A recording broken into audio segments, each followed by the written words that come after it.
Goeiedag dames en here, baie welkom by Linwood Bybelskool. Hierdie lesing word aangebied deur Dominee Pierre Engelbrecht en hierdie is sy tweede lesing van sy aanbieding oor die Lukas Evangelie.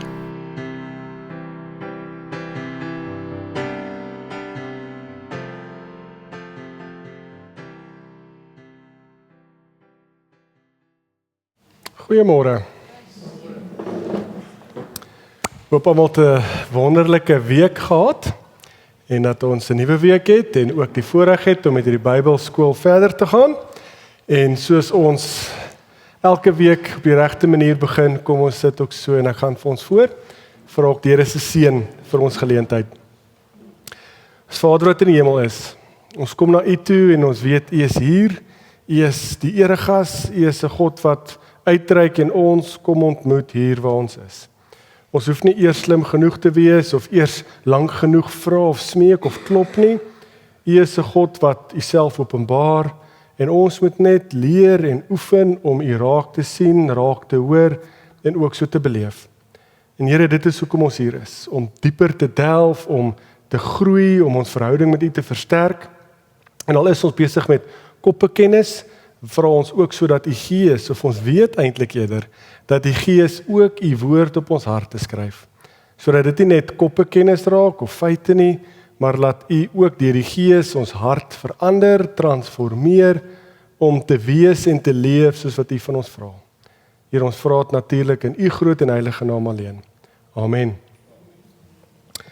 Ons reis deur Lukas se Evangelie. Ons het verlede week die reis net weer op die bord sit, het ons begin deur te vra, kom ons sit almal ons voorveronderstellings op die tafel, kom ons maak seker dat almal die regte verwagtinge het, kom ons sit almal op die tafel en ons beplan en gesels saam en koop in, as ek dit so kan stel, oor hoe ons reis vorentoe lyk. So dit as 'n inleidende sessie, gesels oor wie was die moontlike skrywer, Lukas, vir wie het hy dit miskien geskryf, vir Theophilus, en wie was dalk die moontlike eerste gemeente of gemeenskap vir wie Theophilus of vir wie dit voorgelees was. So het ons ook gesels dat die tipe evangelie wat dit is, dis God se woord, dis die evangelie, al kom die woord evangelie nie voor in Lukas nie, leen ons dit vanaf Markus. Markus is die evangelie wat begin deur te sê, hier volg, of dit is die evangelie, die evangelion, is die Griekse woord wat ons mooi ken al, van Jesus Christus. Die goeie nuus, die evangelie van die Here Jesus Christus. Die synoptiese vraagstuk, wat ons nou nie in diepte enigstens gedoen het, of eintlik dalk net eers geraak het nie, maar genoem het, is dat Matteus en Lukas het van Markus die primêre verhaal, of die primêre gebeure gevat, en dan op dit voortgebou, en dit is hoekom ons praat van die synoptiese evangelies, en dit is hoekom ons kan sê dat Lukas en Matteus is ook 'n evangelie, want dit gaan oor die evangelie van Jesus Christus, wat Markus as die een bron vir ons op die tafel, vir ons die onderbou gee. Bietjie akademiese taal, in Lukas self, Lukas het sekere gedeeltes uit Matteus ook gevat, en waarskynlik ook sy eie bron, wat ons die L-bron kan noem. Nou ek noem dit, want die woorde wat ons laasweek gesê het, is ons volg die evangelie van Jesus Christus, en dit is in 'n narratiewe vorm vir ons neergeskryf. So Lukas self het gesê in die eerste 4 verse, hy wil vir ons 'n ordelike, woord vir woord, verhaal neerpen vir Theophilus. So ons moet die teks en Lukas, die skrywer, respekteer. Ons kan hierdie nie lees soos 'n geskiedkundige bron of 'n handleiding van hoe ons 'n motor moet gebruik of die TV moet aansit. Ons moet dit gebruik of lees in en met die styl waarin dit geskryf is. So ons die taal gebruik van ons gaan die narratiewe volg, die vloei volg, en ek het gesê, ek gaan dit heeltyd noem vandag, as ons praat van die narratief of die verhaal wat Lukas vir ons vertel, dit maak dit nie af nie, dit sê nie dit is fiksie nie, dit sê nie dit is mensgemaak nie, maar dit is in verhaalvorm vir ons neergeskryf. Ek gaan vandag 'n bietjie meer in detail sien, dat Lukas skryf baie spesifiek in fyn detail. Hy gaan baie mooi die begin in ons teks vandag wat Lukas 1 en 2 is, die geboortenis of die aankondiging van Johannes die Doper en Jesus se geboorte, is baie konkreet gegrond binne in die geskiedenis van die tyd. Dit is so dat een akademikus, Howard Marshall, uit in 1978, boek geskryf wat baie opslaa, wat baie die wetenskap van Lukas baie mooi gevorder het, waar hy boek geskryf het met die vraag, is Lukas 'n geskiedkundige skrywer? Engelse praat van an historian. So sy redenasie, sy teorie is dat Lukas het vir ons geskiedenis geskryf, om woord vir woord baie detail neer te skryf oor wie en wat Jesus is en was en doen as dit kom by sy verhouding met God en die wêreld. Bietjie later het mense dit uitgebrei en die akademikus, as julle belangstel, wat dit vandag eintlik maar die hoofstem gee, is dat die evangelies en spesifiek Lukas het 'n bio geskryf. Nou dis die Griekse woordjie vir 'n bio, waar ons die woord biografie vandaan kom, ja. So dit gaan oor 'n bioi, oor Jesus Christus. Dit gaan oor die lewe van Jesus Christus. Die evangelietaal is die evangelie van Jesus Christus, maar Lukas skryf dit in 'n narratiewe vorm. So dit was bietjie wat ons laasweek gesê het, en dan gaan ons vandag bietjie verder gaan en sê, kom ons lees die eerste 2 hoofstukke, ons sal die meerderheid van die verse by kan stil staan, en ons fokus op hierdie begin van God se plan. Onthou julle, ons praat weer van God se plan. Wat het ons gesê laasweek? Ons moet hierdie skrywer Lukas, sy doel met hierdie verhaal is om vir ons te vertel die evangelie van Jesus Christus, maar vir Lukas is dit baie belangrik om vir ons te sê hoe hierdie verhaal, die evangelie van Jesus Christus, inpas in die oorkoepelende of oorhoofse heilshistoriese verlossingsplan van Jesus Christus. Wat normale taal beteken, wat's God se plan? God het Jesus gestuur, dis God se plan. Hy het sy seun aarde toe gestuur. Ons gaan dit vandag sien met die aankondiging en die geboorte van Jesus.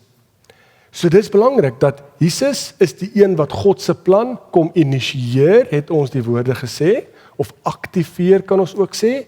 Initieer is my bietjie beter. Maar ons gaan vandag ook sien dat dit is Jesus is die narratiewe taal, hoofkarakter wat God se plan kom initieer, maar die Heilige Gees is al reeds ook ingeskryf of deel van hierdie ontvouing van God se plan. En waar die Heilige Gees op konstante basis op Sagaria gaan kom en op al die mense gaan kom wat ons gaan lees vandag, om vir ons te wys dat dit van God afkom. Dit is nie mensgemaak, dit is nie uitgedink nie. En dit is hoekom ons dan so begin in hierdie verhaal so lees. Ons sê, kom ons begin by die begin, ons lees dit as 'n narratief, 'n verhaal, maar dit gaan oor die evangelie van Jesus Christus. En wat openbaar Lukas vir ons oor die lewe van Jesus Christus en sy rol in die werk van God se plan, sy verlossingsplan, sy reddingsplan. So ons begin vandag met die begin van God se plan. Oor hoe Lukas dit vir ons neerpen. Dit gaan oor die geboorte, die belofte en identiteit. So ons gaan begin, ons het laasweek vers 1 tot 4 gelees van Lukas 1, wat half die inleiding is van wat Lukas die skrywer gesit het of vir ons vertel het, en natuurlik die rol en die werk van Theophilus binne-in die evangelie. Nou, met dit as hersiening van verlede week, kom ons begin en ons lees vir ons Lukas 1, vers 5 tot 9. In die tyd van koning Herodes van Judea was daar 'n priester met die naam Sagaria uit die diensgroep van Abia.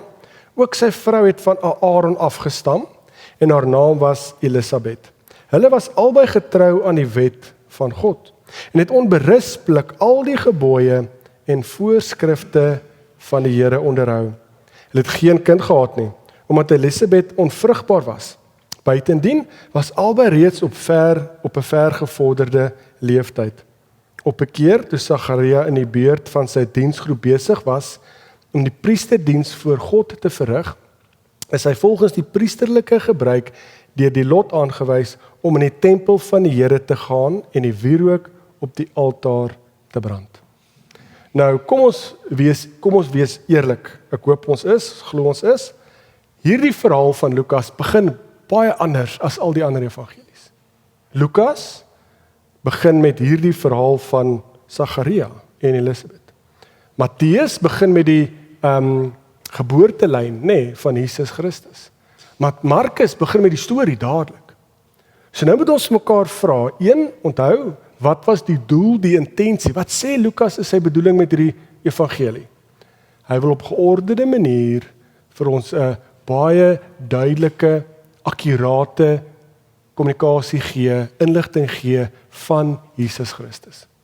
So hierdie verhaal begin, en dit is dalk hoekom die akademikus Loon, ek dink aan Marshall Loon, Marshall gesê het, Lukas is 'n geskiedkundige. Want kyk waar begin hy met hierdie, in die tydperk van koning Herodes. Nou kom is dit vir ons belangrik. Dis nie vir ons belangrik dat ons moet ingrawe daarop en moet fikseer nie, want onthou nou, ons lees dit soos 'n verhaal, soos 'n narratief. Maar die doel daarmee is om vir ons die verhaal van Jesus Christus baie duidelik in die geskiedenis te grond. Om te sê, hierdie is nie net, iewers daar in 64 na Christus het dit gebeur. Nee. In die antieke tyd het hulle gesê, die kalenderjaar of die tydjare, was dit baie sterk gekoppel aan wie die koning was, of wie die priesters was, of wie was die belangrike persoon. Nou, koning Herodes was die koning van Judea, wat hom net baie duidelik in die tyd geleef plaas van waarin Jesus gebore is, of die aankondiging van sy gebeure plaasgevind het. So dis die eerste punt. Lukas plaas die storie van Jesus binne die werklike geskiedenis. Dis hoekom ons dit moet lees, dis belangrike inligting om te sê dit is gegrond in die werklikheid. Tweedens lees ons dan in vers 6 tot 7 van 2, en dan ek gaan die taal gebruik, karakters, omdat ons dit soos 'n narratief lees. Want ontmoet ons vir Sagaria en Elisabeth, hulle was regverdig en onberispelik.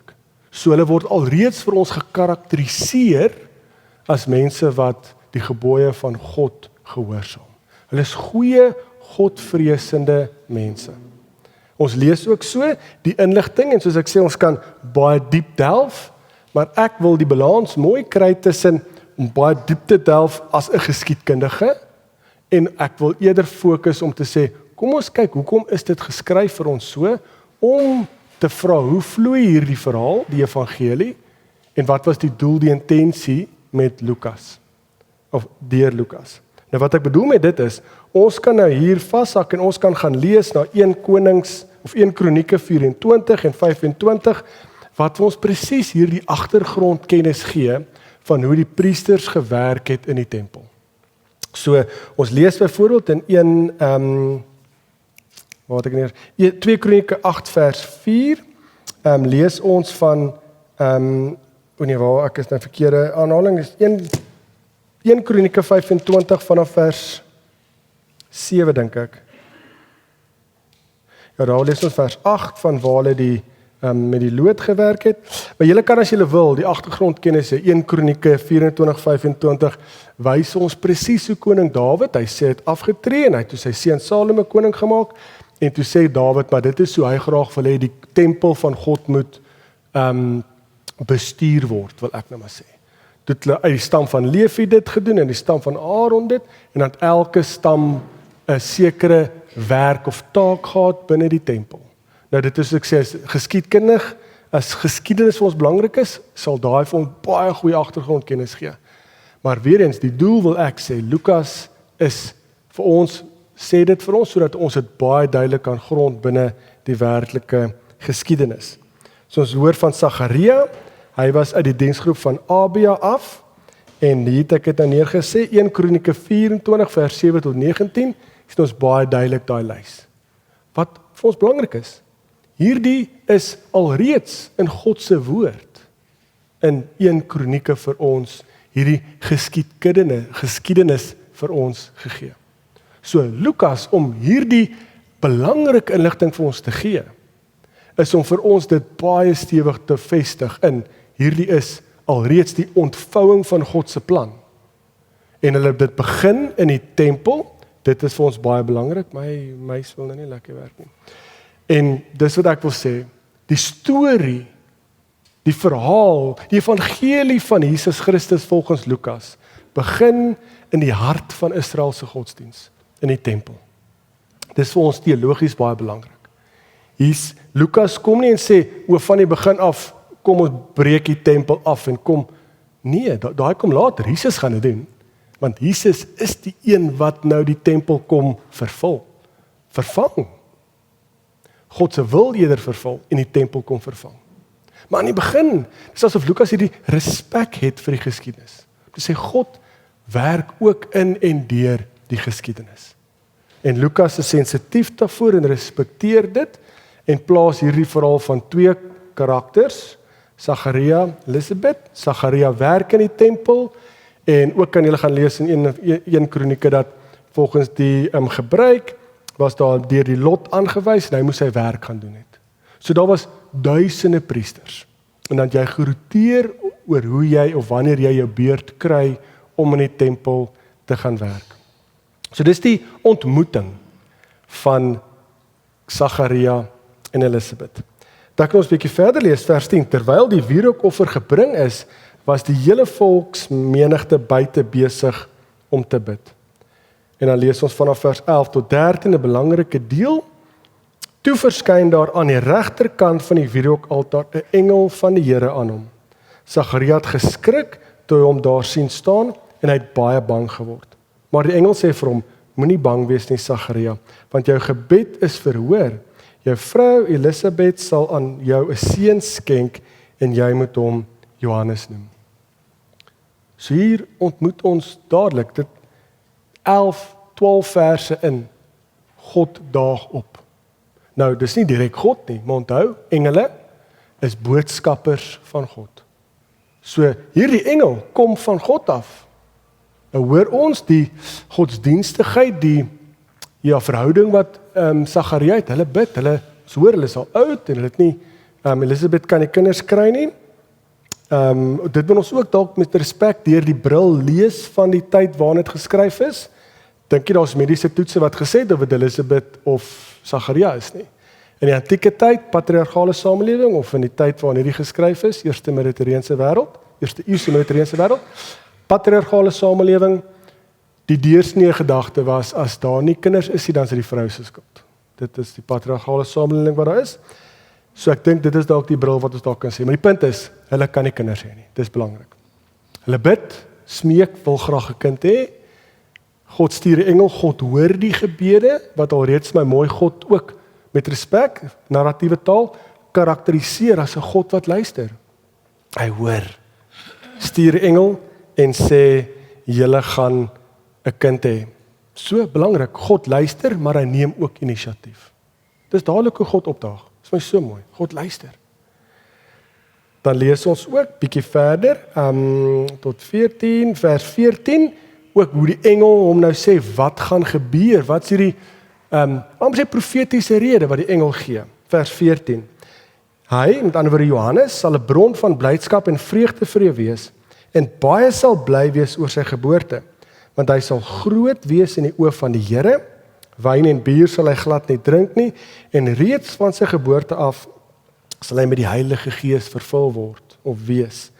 Hy sal baie uit die volk Israel laat terugkeer tot die Here hulle God, en hy sal voor die Here uitgaan in dieselfde gees en krag as Elia, om vaders en kinders met mekaar te versoen, om ongehoorsaames op die regte pad terug te bring, en om so vir die koms van die Here 'n volk voor te berei. So hier weer eens hoor ons hoe die engel, met ander woorde God sê, ek neem inisiatief. En ek hoor julle gebede, maar dis ook hoe God se wil, sy plan, deel van hoe God se plan gaan ontvou. Johannes die doper het 'n baie belangrike rol hier binne. En die engel sê, hy gaan iemand groots wees. Belangrik voel ek, is die eerste keer dat ons ook hoor van die Heilige Gees. Die Heilige Gees gaan van die begin af met hom wees. Hy gaan gevul wees met die Gees. Ek het nou net die Griekse, hy gaan met die Gees vervul wees. Vir ons baie belangrik, dat dit God is, wat deur Johannes optree, werk, En Johannes, die doper, het ook so deel aan God se plan. So ons kan nou begin, julle kan met respek stry, julle mag verskil. Ek sê heeltyd die woord, Jesus Christus initieer God se plan. Maar nou is die vraag, Johannes die doper sê ons het ook nou 'n rol in die ontvouing van God se verlossingsplan. Initieer Johannes dit nie. Hy is die wat die pad voorberei. So ons kan, so ek sê, beter woorde kry, ek is op daarvoor, maar Johannes die doper het ook 'n deel daarin. En dis nie Johannes wat eendag opgestaan het en gesê het, ek wil nou 'n kragtige man wees en nie wyn en bier drink en in die woestyn gaan bly en heuning en krieke eet nie. Nee, God het hom gestuur. En Johannes, ons sal later sien, ons hom as volwassene ook ontmoet in die evangelie, gehoorsaam aan God se roeping, God se mandaat op sy lewe. So Johannes, belangrik, die rol wat hy gaan vervul. So dit voorspel as te ware wat Johannes gaan doen. Wat God deur Johannes gaan doen. Wat God deur die Heilige Gees deur Johannes gaan doen. Hy gaan mense terugbring na God toe. Hy gaan die pad voorberei. En dit is so belangrik, die sleutelrol, die belangrike rol van Johannes die Doper, weer eens in die oorhoofse ontvouing van God se plan. So ons het nou gelees tot vers 17. Nou begin ons bietjie gesels en sê, okay, hoe reageer Sagaria? Nou weer eens, ek gaan julle ons konstant herinner om dit te doen, en hoor my hart, ek probeer dit met baie respek, ek doen dit met baie respek. Hoe tree Sagaria op as karakter? Jy sê nou dink, ek kry hierdie wonderlike ontmoeting met die engel, en God stuur hom, en dit is 'n wonderlike geleentheid, ervaring. Ons bid dalk nou al vir hoe lank vir 'n kind. Nou word dit gehoorsaam. So ek weet nou, ons moet dit probeer spekuleer inlees, die teks sê dit nie. Maar ek wil ons moet ons geheue bietjie laat gaan, soos ons 'n goeie storie lees, 'n goeie verhaal lees. Is Sagaria, okay, ons is nou 'n bietjie te oud, ons wens die gebeure so 50, 20 jaar terug vir ons gegee. Ek weet nie of my lyf dit nou kan doen nie, maar dis reg, Here. Of gaan hy dankbaar wees dat hy 'n rol speel in God se wil? Want hulle vra vir 'n kind, wat gee God vir hulle? 'n Kind, maar die kind gaan 'n belangrike of sleutelrol speel in God se plan. Nou kom ons gaan lees hoe reageer Sagaria, vers 18. Toe sê die Sagaria vir die engel, waaraan sal ek dit weet? Ek is 'n ou man en my vrou is al op vergevorderde leeftyd. Dis 'n baie mooi manier om seker vir 'n vrou te sê sy is oud. So ek sal dit maar, as ek mag, sal ek die Bybel sê, maar Lukas 1 vers 18 sê, jy sal op 'n vergevorderde leeftyd. My vrou verjaar in die week, ek dink nie ek moet dit vir haar sê na kaartjie nie, ek dink nie, sê julle saam, okay. Ek is daarom sensitief genoeg vir dit. Maar dis so Sagaria antwoord. Sal ons met blydskap antwoord en sê dankie Here vir die geleentheid, vir die voorreg? Hy sê nee, hoe gaan ek dit weet? Hoeveel mense in die Bybel voor Sagaria het nie al so geantwoord nie? En hoeveel keer het dit goed uitgedraai? En Sagaria wat 'n godvreesende mens is, man is, val in dieselfde. So dit wys daai menslikheid, dis wat ek wil probeer sê. Vir ons half asof jy met respek, weer eens, ek lees dit myself in, ons vra en bid, dat die Here opdaag en intree, tot hy doen, en so, wow, okay, nee, ons gedink, ek gaan so ernstig wees, kan ek nie hier laer graad begin, die Here sê, nee, as jy vra, as jy wil deel wees van my plan, ons gooi jy diepkant in, jy moet nou leer om te swem, en ek is by jou, dis die mooie ding van die Here. Maar wat ek wil sê is, dis so Sagaria selfs is, hierdie ouer man, so uit wysheid, die werk in die tempel, Godvreesend, en hy self as jy hoor so bietjie in sy stem van, okay, ek gooi so bietjie toets nou om te, hoe sal ek het weet? So dit sê vir my ietsie so mooi van, God se plan, word nie gestop deur menslike twyfel nie. Dit is hoe ek hierdie reaksie van Sagaria sien. Hy twyfel. Hy kan seker sê nee, maar hy twyfel. Maar God sê, dit gaan jou twyfel, gaan die ontvouing, die initiëring, my plan, my verlossingsplan, my koninkryk, my reddingsplan, nie stop nie. God is groter as ons, met respek blokkasies, ons twyfel. Nou hoor ons dit so mooi, dat in vers 19, die engel antwoord hom, ek is Gabriel, so hier hoor ons nou ook wie is die engel. Weer eens, geen naam, wat baie direk koppel aan die geskiedenis, maar ook so direk aan God, wat in diens van God staan. So ek het nou reeds bietjie vooruit gelees toe ons die engel ontmoet het, maar in die antieke tyd of in die geskrifte, engel is boodskappers van God. So nou hier hoor ons dat Gabriël die engel sê, ek is in diens van God, ek is gestuur om met jou te praat, en hierdie goeie tyding vir jou te bring. So dit is baie mooi taal, ek is gestuur deur God. Johannes is ook gestuur deur God. Jesus is gestuur deur God. Later word die apostels, of die disippels, begin van Handelinge die apostels word, gestuur deur God. God is die sturende God. Hy is die een wat ons ontmoet. Hy is die een wat ons, ek preek nou die dag deur, ek raak bietjie aandag afleibaar, voetnota, Johannes 20, is dit Johannes 20, daar waar Jesus klaar begrawe is, hy het dood het opgestaan, Johannes Evangelie sê so mooi dat die disippels is bang, hulle sluit hulle self toe in die boventrek. En dan staan daar baie direk, die deur is gesluit. Hulle was in hulle vrees, deurs gesluit, wat gebeur? Die opgestane Here daag op langs hulle. En dit is my ook so mooi, net so die engel sê, Jesus sê vrede vir julle. Maar dit is my baie mooi, want net daarna, vir die evangelie van Johannes is Thomas, ons het hom gekarakteriseer, die twyfelende Thomas, wat ek voel bietjie hard is, maar in die eerste ontmoeting, of die eerste keer toe die opgestane Here die disippels in die boventrek ontmoet, toe is Thomas nie daar nie. Nou net daarna hoor ons, hulle is 'n week daarna weer in die boventrek, wie is die deur gesluit? En dan is Thomas daar. En dan is daai baie bekende verhaal van Thomas wat sê, maar as ek nie my vingers in sy sy kan druk of my dit self kan sien en voel nie, gaan ek nie glo nie. Daag die Here weer op, agter die geslote deure, sê vrede vir julle, Thomas kom hierso, doen wat jy moet doen om te glo. Nou hoekom is dit vir my belangrik hier? Die Here jaag ons uit ons geslote kamers uit. Daar waar ons toe deure sluit, en bang is en in vrees is, en nie wil nie kan nie dink ons is genoeg nie, kom die dag die Here op en sê, nee, uit met julle, ek stuur jou. Nou die disippels, weer eens, dis 'n realistiese, eksistensiële, egte vrees van die Romeine wil hulle doodgemaak het, of dalk die Fariseërs, maar die Romeinse regering was verseker nie hulle maatjies nie. So het 'n fisiese rede gehad om hulle self toe te sluit. Maar ek sê dit, want dit is wat ons hier ook hoor.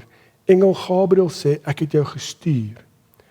Moet nie net hier bly nie, moenie net hier sit nie, moenie agter toe deure sit nie. God is die een wat ons, deur sy gees nou aktiveer. En wat help dit ons gaan sit in ons kamers, ons gaan sit in die huise, ons gaan sit agter dit, ons gaan sit. God is 'n aktiewe, bewegende, sturende God. Die mooie beeld vir my altyd is die verskil tussen 'n moeras en 'n rivier. Ons wil moerasgelowiges wees. Kom ons gaar op en ons maak net seker is ons in. Maak seker ons het genoeg vir 'n reënerige dag, maak seker ons kan besproei, maak seker ons het genoeg tot die ou dag, dat ek daarom genoeg het. En met respek, ek baie waardering en verstaan vir dit. Maar die Here sê nie een keer iewers, gaar op nie. Hy sê gaan. En God is die stuurende een, God is die wat vir ons sê gaan. So ons moet meer so strome water wees. Hulle sê stroompie, jy vloei. Dis goed. So, die sturende God stuur vir Gabriël en sê vir hom, dis wat gaan gebeur. Maar nou vers 20, ek het nie daar gekom nie. Hoe word straf is harde woord, maar wat gebeur met Sagaria vir die teken wat hy vra vir die Here? En weer eens, as ons hierdie lees en jy lag nie, dan gaan ek vir jou sê, lees dit weer, dan moet ons dit reg lees. Hy soek 'n teken. Vers 20 sê die engel, kyk, jy sal stom wees en nie kan praat nie tot op die dag dat hierdie ding gebeur het, omdat jy my woorde wat op die bestemde tyd vervul sal word, nie geglo het nie. So ek vra vir 'n teken, die Here maak my stom, sal ek nie baie gelukkig wees nie. So jy moet ironie daarin sien. Hy's 'n priester. So dit pas so mooi met ons gesien hoe die mense reageer, hulle besef maar het God gesien, ontmoet en hy stom. Maar dit is ons moet glimlag as ons dit lees om te sê die Here sê hier is 'n teken. Jy gaan stom wees tot wanneer Johannes gebore word. Dit is my so mooi, ek hou so van hoe die evangelie begin. Laat ons God is ook 'n God wat 'n bietjie van 'n sin vir humor het, met baie respek gesê, hulle sal verstaan as ek dit sê.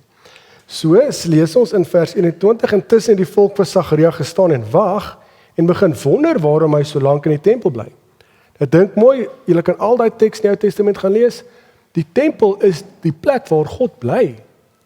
In die Ou Testament is die tempel, wel in die sekere deel, die fase in die tydperk waar die tempel gebou was die tempel die huis van God. God is slegs in die tempel. So dit was met respek, soos Moses op die berg, soos die profete, soos Elia in 1 Konings 19. Jy ontmoet nie net die Here nie. Jy het daai respek, jy het daai deernis, jy het vrees. So in die antieke tyd, of in die eerste tempel of tweede tempelperiode dalk eerder, in die tempelperiode, was daar 'n tou om die sekere priester of die hoëpriester se bene vasgemaak, voet vasgemaak. As hy in die allerheiligste ingaan, dan weet ons, maar as hy nie uitkom nie, kan ons hom daarom uittrek. Want daar is daai vrees van waar God is. En dit is hoekom die mense nou vond, maar Sagaria vir baie lank, hy moes net wierook aansteek. En nou begin hulle dadelik wonder. Toe hy uitkom, vers 22, kon hy nie met hulle praat nie. Hulle kom toe agter dat hy in die tempel 'n gesig gesien het. Hy het net aanhoudend vir hulle bedui en stom gebly. Toe die tyd van sy tempeldiens om was, het hy huis toe gegaan.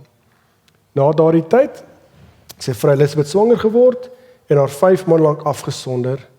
En dan lees ons vers 25, het sy gesê, die Here het dit vir my gedoen, nou het hy na my omgesien om my smaad onder die mense weg te neem. Nou ek lees daai vers, want is belangrik in die konteks waarin Lukas geskryf is. Ek het gesê, Lukas self sê, Elisabeth kon nie swanger, dis haar skuld. Die rede hoekom hulle nie kinders kry nie is Elisabeth. So nou kan jy dink in die antieke tyd, ek kan dit nie dink nie, julle dames moet help, hoe daai swaar las op jou moet wees as jy nie kan kinders kry nie. Dis waar ek ook die Here se hand in die wetenskap sien, waar ons vandag se tyd soveel maniere het om daai smaad op weg te vat of die. En nou hoor jy dit in Elisabeth se woorde. So die Here het my gebede gehoor. So ek lees dit in, maar ek kan dink Elisabeth is die een wat haar knieë deurgebid het. Want sy in die oë van die samelewing waarin hulle leef, is sy die rede hoekom hulle kinders kan hê nie. En Sagaria is 'n wonderlike man, want in die antieke tyd, hierdie periode, jy 'n egskeiding, 'n man kon 'n goeie of geldige rede gee vir 'n egskeiding, dan gaan hulle na die rabbi toe en dan kon die rabbi vir die rede 'n goeie egskeidingsbrief gee of namens die rede egskeidingsbrief, dan sê jy op eerbare manier geskei. Nou in die antieke tyd, as jy nie kon kinders kry nie, was dit 'n geldige genoeg rede vir 'n man om van sy vrou te skei. Nou dis die harde realiteit. Nou wat ek wil sê is, ek's hard op Sagaria, maar ek voel ook die feit dat hy by haar bly. Hy's 'n priester, hy het nie nageslag nie. Alreeds bietjie skande, negatiewe eer op hom, want in die antieke tyd of in die Ou Testamentiese tyd was jou nageslag was jou eer. Dit was jou erfporsie, dit was jou naam vorentoe vat. So die feit dat hy by Elisabeth bly sonder kinders sê vir my ook al reeds iets van sy persoon, sy karakter. En hier hoor ons iets van Sagaria. Nou dis nou ook mooi dat God die gebede hoor van vrouens. En hier die pyn, die lyding, die teks sê die smaad wat sy beleef, die Here kom vat dit weg. Baie mooi. Ek het vir ons gesê aan die begin, ek gaan dit nie as 'n tema of 'n tematies bespreek nie, maar ek gaan as ons dit optel in die evangelie, soos ons die Bybelskool doen, konstant ons herinner daaraan, dat die evangelie van Lukas is die evangelie waar vroue deur God, deur Jesus, weer 'n ereposisie, 'n belangrike rol het. En hierdie is my een, wat ons so maklik kan mis, dat God die gebede van 'n vrou hoor, want die kan kinders kry nie, en sy sê reg, sy sê, hierdie smaad wat die samelewing op my skouers gegooi het, vat die Here weg. Dit is so mooi van die Here.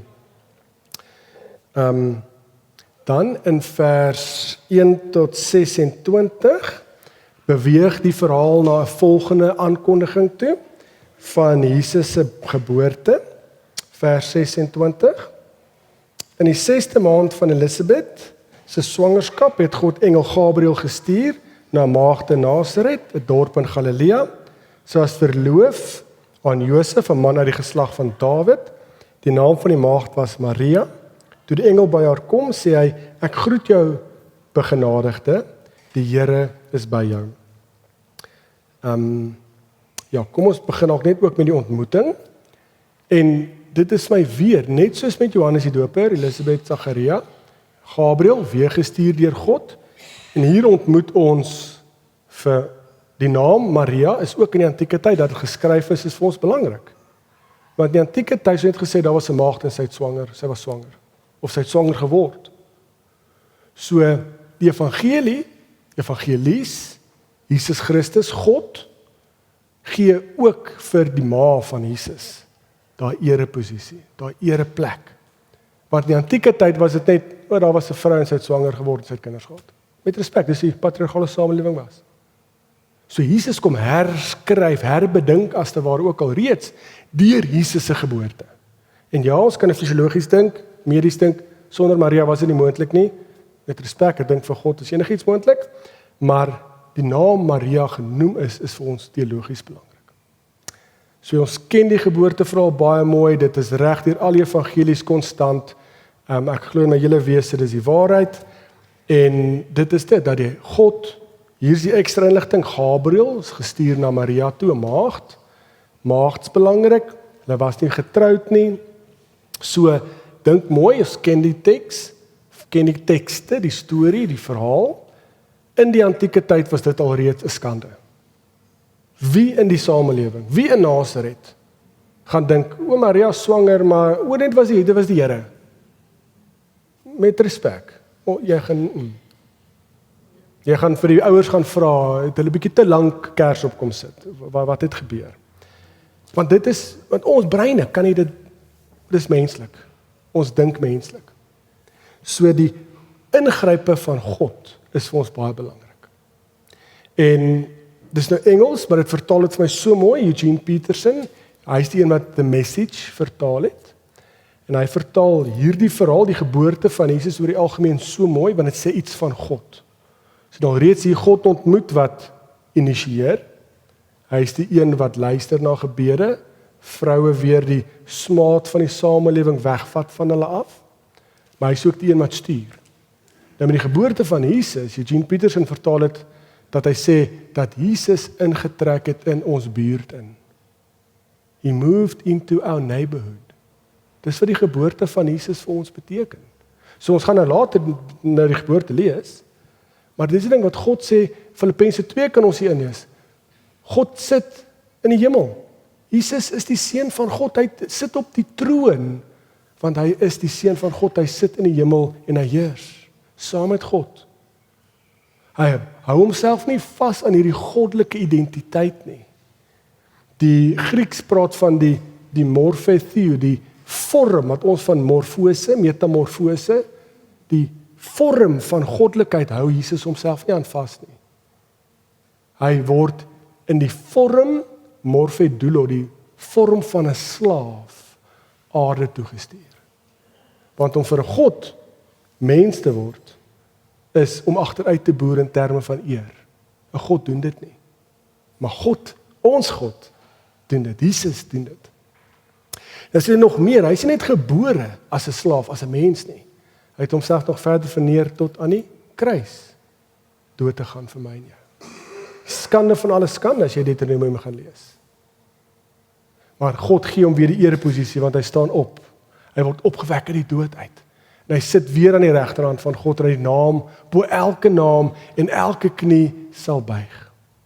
So my wiskundebrein, ek sê jammer as ek julle wiskundebreine moet verfris hier, so met die gevorderde ouderdom wat jy ons al is, dis 'n parabool.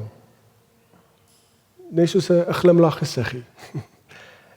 God sit in die hemel, ereposisie, hy word 'n slaaf, hy word mens, hy sterf aan die kruis, God wek hom uit die dood uit op en hy sit in die regterhand van God weer en hy het die erenaam, die ereposisie, elke knie in die heelal buig voor hom.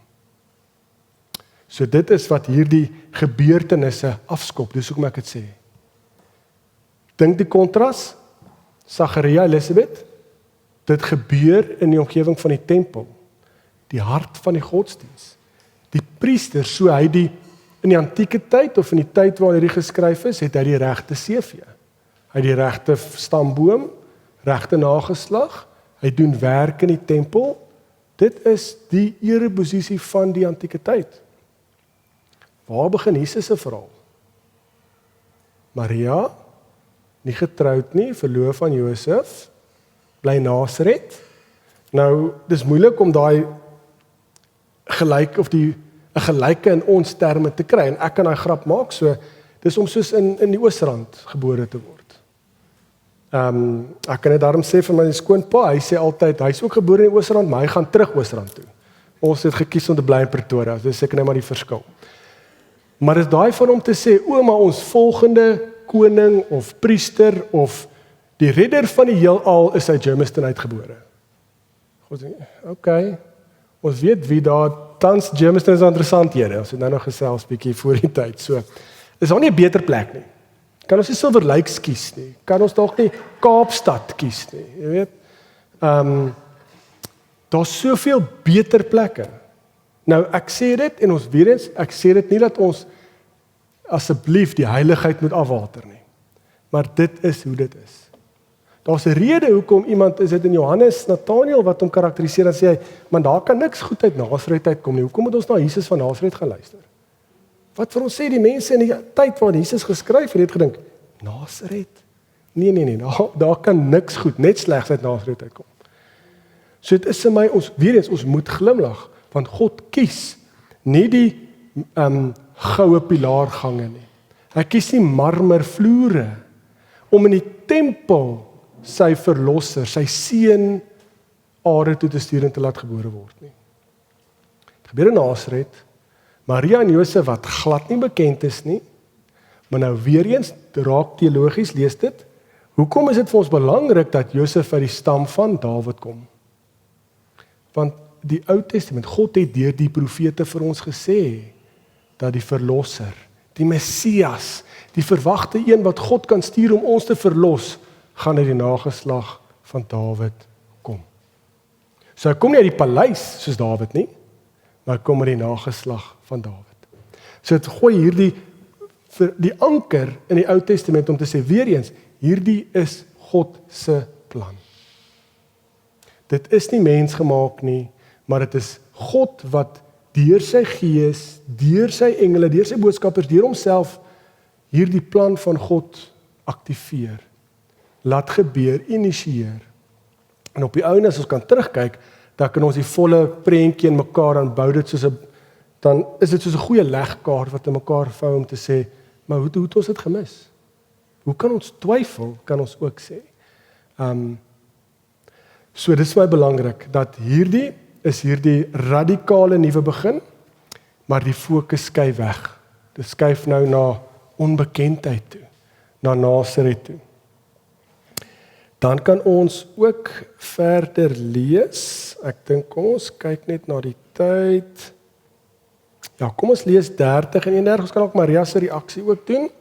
Dan kan ons daar vanaf vers 46 dalk Maria se loflied in die tweede sessie doen. So kom ons kyk dan nou hoe vers 30, eintlik vanaf vers 29 hoe Maria nou reageer. Onthou ons het gesien Sagaria, die godsdienstige, die een wat tempeldiens doen, wat vir ons 'n voorbeeld moet wees, hoe hy gereageer het. Nou lees en hoor hoe Maria, wat uit Nasaret uit kom, 'n maagd, 'n verloofde, reageer. Sy was verbuisterd, vers 29, oor die woorde, en het gewonder wat die begroeting tog kon beteken. So sy wonder die begroeting wat sê, waar is die begroeting? Ja, ek groet jou, begenadigde, die Here is by jou. So daai begenadigde kan ek aanneem. Die een kan ook vertaal hier te sê, God het sy genade aan jou bewys. Die een aan wie God sy genade gewys het. So sy is verbuisterd meer oor hoe die engel haar groet. En dan sê die engel vir haar, moenie bang wees nie, Maria, want God bewys genade aan jou. Vir my amper mooier, maar tog dieselfde vertaling van begenadigde, God wys sy genade aan jou, sê die engel. Jy sal swanger word en 'n seun in die wêreld bring, en jy moet hom die naam Jesus gee. Hy sal groot wees en die seun van die Allerhoogste genoem word. Die Here God sal hom die troon van sy voorvaders Dawid gee, en hy sal as koning oor die nageslag van Jakob heers tot in ewigheid. Aan sy koningskap sal daar geen einde wees nie. So hier begin die engel deur te sê, voordat ons by Maria se reaksie vanaf vers 34 kom, lees ons dat hy sê, wat is die identiteit van Jesus? So hy gaan die een wees wat in die troon van Dawid sit, of die troon van sy voorvaders Dawid sit, dat weer eens daai Ou Testamentiese God wat deur sy profete dit verkondig het, koppel. Hy sal as koning oor die nageslag van Jakob heers, wat wat God deur sy profete of God se verlossingsplan nog verder tot in Genesis vir ons terugvat om ons te herinner, om te sê, hierdie plan van God is nie nou hier in Matteus, Markus, Lukas uitgedink nie. God het in Dawid, deur die profete, deur Dawid, hierdie plan, hierdie verlossingsplan verkondig. Nog meer, God het al reeds met Jakob en sy nageslag gedoen.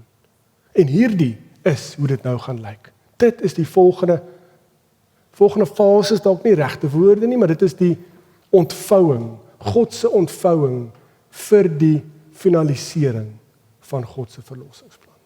Weereens, ek sê dit so, want die Ou Testament dit was die ontvouing van God se plan. Ons kan nie die Ou Testament uit die Bybel uit nie. God het in en deur die profete, deur die konings, gewerk in die Ou Testament. Maar as ons die Ou Testament of die Bybel lees, daar's 'n rede hoekom die Nuwe Testament daar is. God het dit geïnisieer. My vertaling is altyd, as ons van Genesis tot Openbaring lees, Genesis, Ou Testament, lees ons die liefdesverhouding van God en sy volk. Maar konstant sien ons hoe die Here, hoe God vir sy volk meer wil hê. En elke keer val die volk, elke keer struikel die mens, elke keer skiet die mens tekort. As jy weer sien, dan draai hulle rug op die Here, as jy weer sien, dan speel hulle wegkruipertjie met die Here. Genesis 3, dis vir my die beste voorbeeld van sonde, wegkruipertjie te speel met die Here. En die volk doen dit, reg deur die Ou Testament. Maak nie saak hoeveel offers hulle bring nie, maak nie saak hoeveel profete kwaai is nie, maak nie saak hoeveel konings kom nie. God sê, weet julle wat, ek is nog beter. Wat sal die oortreffende trap wees van goed? Ek is nog beter as dit. Kom ek doen dit. Kom ek ontvou die res van hierdie plan. Kom ek stuur my seun Jesus Christus. Om hierdie offer te wees, dis dalk bietjie meer Matteus taal of bietjie meer Markus taal. Paulus gebruik dit baie sterk, so dis Nuwe Testamentiese taal, waar Jesus Christus hierdie perfekte volkome offer is vir al ons sondaars wat dit nie kan betaal nie. So nou hoef ons nie meer maandeliks of jaarliks offers te bring vir ons sonde nie. Nee, Jesus het dit kom betaal vir ons.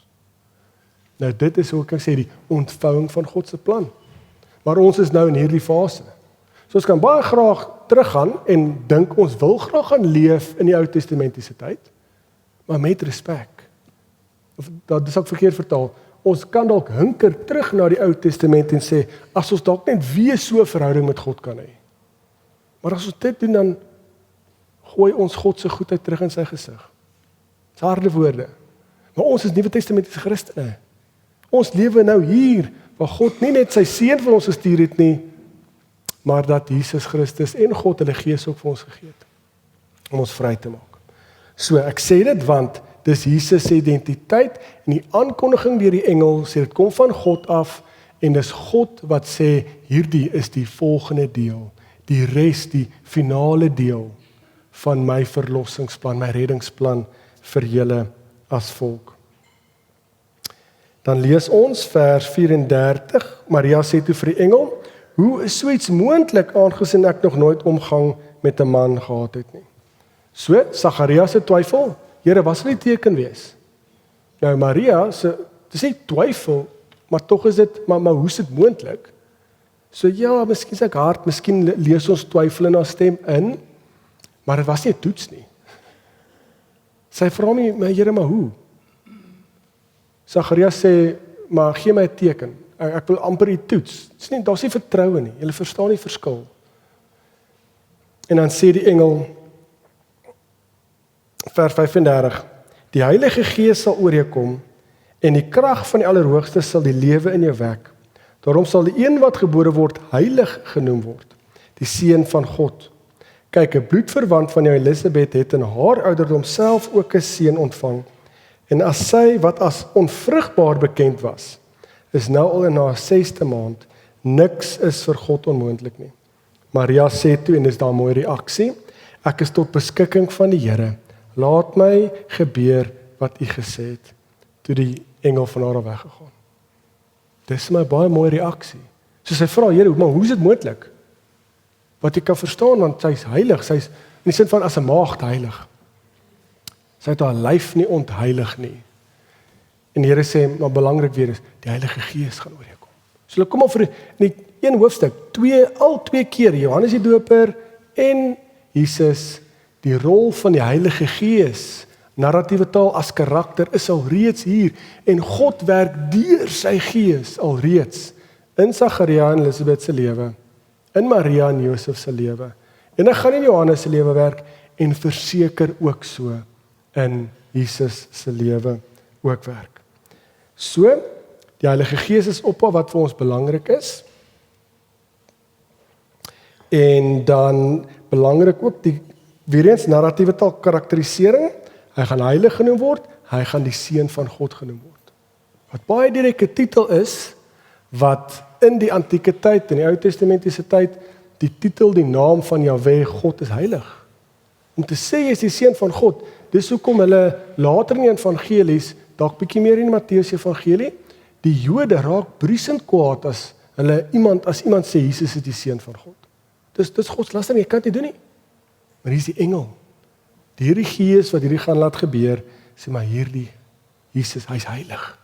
Dis die seun van God. Nou dink mooi, ons het Jesus nog nie eens ontmoet nie. Dink verhaal, narratief. Maar God kom en openbaar deur Gabriël en deur die Heilige Gees alreeds hoe God hierdie aksies bewerk, initieer, opdaag. Hy's nie die ver God nie. Hy daag op en hy laat hierdie gebeur. En ek dink met daai gesê, kom ons vat 'n breek. Ek dink is ook op die kop 10:00. Dan sal ons na die breek fokus op die loflied of die reaksie. Maar Maria gaan eers nou vir Elisabeth besoek en dan 'n loflied van Maria vanaf vers 46 is baie mooi. Loflied van Sagaria en dan sal ons verseker tyd kry om by Jesus se geboorte stil te staan. En ons het alreeds laasweek so 'n bietjie gekyk na Jesus se toe hy 12 jaar gesien by die tempel was. Ons sal dit nie in diepte doen nie, maar ons kan weer die narratief daardeur gaan. Voor ons breek, enige vrae of wil ons dit tot op die einde asseblief? Die vraag wat sy gevra het is of ons iets weet van Maria se nageslag en die teks sê baie duidelik Josef se nageslag. Hoekom ek dink Lukas dit doen is om Josef se nageslag die nageslag van Dawid te maak is teologies vir ons baie belangrik. Ons weet iets van Maria se nageslag, dit is nou nie in my kop nie en ek verbeel my Matteus Evangelie sal dit in baie diepte verwoord het. So ek sal 'n bietjie in die breek gou net bietjie mooi kyk en dan kan ons ook na die breek. Maar ons weet verseker van Maria se nageslag. In die antieke tyd geskriftes was dit ook belangrik. Eerstens, dit was eintlik ongehoord om 'n vrou se naam te noem. Maar dan is dit ook altyd die man en dan sy nageslag, want dit sê wat sy nageslag, dit is sy eer. So dit is ook wat 'n goeie in die tyd 'n goeie geskiedkundige geskrif is. Dat hy fokus op Josef, nageslag van Dawid. Dis die gebruik van die tyd, dis die teologiese lyn van Dawid. Maar omdat hy Maria nie noem nie, ek dink maar net dit is omdat hy die geskrifte volg van die tyd. Maar soos ek sê, ek sal na die breek en ons sal bietjie net weer presies sê. Ek dink Matteus verwoord baie mooi wat haar nageslag is, ja.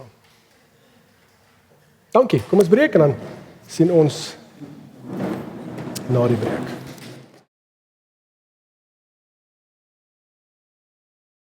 kan ons aanbeweeg. En ek kan begin die sessie met die weer verwys na die vraag, die dame het nou gesê sy moet gaan, maar ek was dalk vinnig om uit die heup uit te sê dat nee, Matteus se evangelie noem Maria se geslagslyn en dit doen nie. So ek vra verskoning oor daai misinligting. Ek het 'n bietjie relatief vinnig is verkeerde woord. As ons in Lukas 3 Lukas se geslagsregister doen, dan sal ek teen daai tyd sal die Here hopelik vir my meer wysheid gegee het. Want omdat dit ongelukkig in die antieke tyd gegaan het oor die man en sy geslagsregister, is dit dominant Josef en sy geslagsregister. Maar ek sal dit noem as ons Lukas 3 doen, byvoorbeeld Matteus en Lukas se geslagsregisters verskil. So daar's tans nou nog akademici wat besig is om dit te debatteer, so dit is 'n vars hedendaagse resente debat in die akademici, waar party sê een is die geslagsregisters van soos die biologiese geslagsregister, soos Lukas 3, en hulle vertaal ook een woordjie in Lukas 3 dat hulle sal sê dit is die skoonpa, wat sê dit is Maria se pa, maar ek wil dit nie nou noem nie, want ek dink nie, ek het nie genoeg inligting nie, maar net om dit vir julle te noem, dat daar is studies wat dit ingrawe, en byvoorbeeld Matteus se geslagsregister begin van agter af vorentoe en Lukas se vorentoe agtertoe. Of dalk andersom as ek dit nou verkeerd het, maar en Matteus het 'n ander intensie. Dit sê nie dis verkeerd nie, maar sy intensie is om die seun van God te kommunikeer, en Lukas is dit baie duidelik die teologiese lyn dat Jesus kom die nageslag van Dawid. Baie duidelike lyn. Maar soos ek sê, as ons wanneer gaan ons volgende oor 2 weke? Ja. Doen ons Lukas 3 en 4, dan sal ek bietjie meer ingrawe daaroor, en dan die dame dan ook eers sal ek bietjie meer inligting kan gee. So ongelukkig is die kort antwoord, Maria het nie 'n geslagsregister wat vasgevang is in die Bybel nie. In die proto-evangelie van Thomas is daar 'n geslagsregister van Maria, maar dit is buite Bybelse bronne en ek sal net self wil gaan navorsing doen hoe akkuraat dit is. Kom ons begin en gaan aan met ons teks. Ons is besig met Lukas 1 en ek wil stil staan in diepte, nie heel die res van ons sessie vanoggend nie, maar ek wil graag stil staan by Maria se loflied. So die Maria se besoek vanaf vers 39 is vir ons belangrik, want Maria, onthou nou die engel het ook vir Maria gesê, 'n bloedverwant, 'n familielid van jou, Elisabeth het ook op haar ouderdom is ook swanger, en dit is God wat dit doen. Vir God is niks onmoontlik nie. So hierdie twee familielede kom toe by mekaar, en ek dink wat belangrik is Elisabeth se loflied, en ek wil lees vanaf vers 41, net toe Elisabeth die groet van Maria hoor, het die kindjie in Elisabeth se moederskoot beweeg, en sy is met die Heilige Gees vervul, en het hard uitgeroep, geseënd is jy onder die vroue, en geseënd is die vrug van jou moederskoot. Waaraan het ek dit te danke, dat die moeder van my Here na my toe kom? Kyk net, toe die geluid van jou groet in my ore klink, het die kindjie in my vreugde van vreugde beweeg. Gelukkig is sy wat glo dat in vervulling sal staan wat die Here vir haar gesê het. Nou dis vir my belangrik en ek voel ek wil dit op die tafel sit. Lukas is uniek in die rol van Maria, Elisabeth en ook die lofliedere wat hulle sing.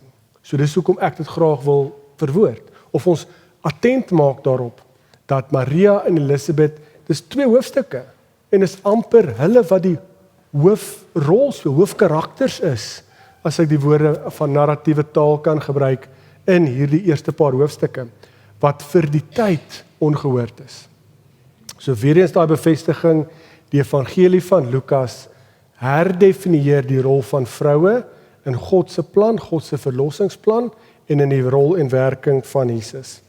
Maar ons hoor hier dat Maria, toe hulle mekaar besoek, belangrik, Elisabeth is vol van die Heilige Gees en sy het 'n loflied gesing. So dis self 'n geestelike, geïnspireerde, Heilige Gees geïnspireerde loflied wat sy sing. Wat vir my so mooi is, want hoeveel gedeeltes in die Ou Testament, as ons nou teruglees, is daar waar mense deur God of deur die Gees van God gevul is eerder, waar hulle lofliedere sing, hom loof en hom prys. Wat vir my hierdie bevestiging weer eens gee van dit is God se plan, is deel van God se plan. Dan die groot fokus wat baie studies al oor gedoen is die loflied van Maria vanaf vers 46. En Maria het toe gesê, so na hierdie loflied van Sagaria vergewe van Elisabeth, deur die Gees die loflied sing, het Maria gesê, ek besing die grootheid van die Here. Nou hoor julle dadelik die klemverskywing. Wat was die primêre inhoud van Elisabeth se loflied, se prysing? Geseënd is jy, Maria, wat hierdie rol speel. Maria begin en sê, alle eer aan God. Die grootheid van die Here besing ek. Ek juig oor God, my verlosser. So sy begin die loflied vir my baie mooi om te sê, dis die Here. Dis die grootheid van die Here, omdat hy na my in my geringheid omgesien het. Kyk van nou af, sal elke nuwe geslag my gelukkig noem, omdat hy wat magtig is, groot dinge aan my gedoen het. Heilig is sy naam. Hy bewys ontferming van geslag tot geslag. So kom ons pos dalk daar vanaf vers die tweede deel of die klemverskywing of die inhoud van haar loflied beweeg dan tog dat ek is geseënd en die mense wat vanaf my, die nuwe nageslag, hulle gaan my gelukkig doen. Want ek is die een wat deur God gevra is, God geroep is om hierdie groot rol deel van God se plan deel te wees van. En dit is als genade as ek dit nou maar so kan vertaal. En dan vers 50, God bewys ontferming van geslag tot geslag aan die wat hom eer. Kragtige dade het hy met sy arm verrig. Hoogmoediges het in hulle eie waan het hy uitmekaar gejaag. Maghebbers het hy van trone afgeruk en geringes verhoog. Behoeftiges het hy oorlaai met goeie gawes en rykes met leë hande weggestuur. Sy dienaar Israel het hy te hulp gekom deur te dink aan sy beloftes van ontferming, soos hy dit toegesê het aan ons voorvaders, aan Abraham en sy nageslag tot in ewigheid. Maria het omtrent 3 maande by Elisabeth gebly en daarna teruggegaan huis toe. So die vloei van hierdie loflied kan ons 'n hele 8 weke Bybelskool oor die inhoud hanteer. Van hoe sy begin met God te eer en te dank, die grootheid van God, die rol en die ereposisie wat sy het binne in hierdie plan van God, as dit my vertaling is. Dan beweeg hy na die ontferming, die goedheid, of ontferming sal die teks bietjie beter sê, die onverdiende liefde, wat hy van nageslag tot nageslag wys, wat vir my weer eens daai heilshistoriese verlossingsplan terugkoppel van God, na God toe, van die begin af, van God se ontferming, dat hy sy barmhartige, sy liefde betoon, van die begin af.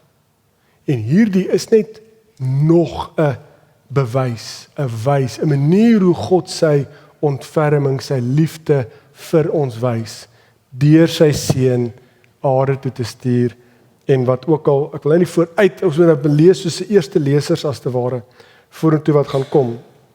Kragtige dade het hy verrig, soos die grootheid van God. Maghebbers het hy van trone afgeruk. So jy hoor hierdie kontras. Maghebbers van trone afgeruk. Behoeftiges het hy oorlaai met goeie gawes. So sê dadelik, dis gees vervuld, God praat deur Maria hierdie loflied, dat God begin nou kom ons praat dan van die sosio-polities, sosio-ekonomiese, die magsbehepte mense van die tyd, hulle tyd verby.